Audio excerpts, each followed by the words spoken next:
ماندګار ورځپاڼه هغه ورځپاڼه چې د کورونا له امله یې کارونه په ټپه ولاړ وو، خو اوس یې بیا په نوې بڼه د رای ماندګار په نوم خپل نشرات پیل کړل. د ورځپاڼې مسؤل نظري پریاني وویل دوی به هڅه کوي چې د ټولنې په خوښه نشرات وکړي.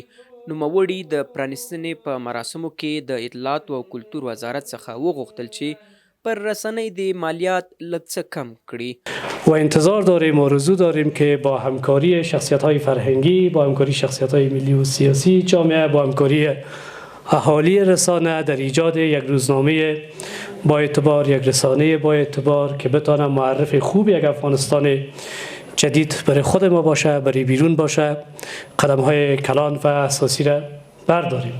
په دې پرانیز غونډه کې د اطلاعاتو او کلتور وزارت چارواکي ټینګار پر دی چې رسنۍ د فرهنګي ودې ته پام زیات کړي او دې برخې ته لا ډیر کار وکړي، خو د دوی د امنیت خوندیتوب په اړه هیڅ ونه ویل. توسعه فرهنگی مقدمه توسعه اقتصادی، سیاسی و اجتماعی است. بدون توسعه فرهنگی ناممکن است که ما به توسعه، به صلح، به ثبات، به آرامش و به رفاه دست پیدا کنیم. په همدې حال کې اطلاعاتو ته د لاسرسي کمیسیون مشر عین الدین بهادري رسنیو ته د بیان ازادۍ حق ورکولو غوښتونکی دی. بدون آزادی بیان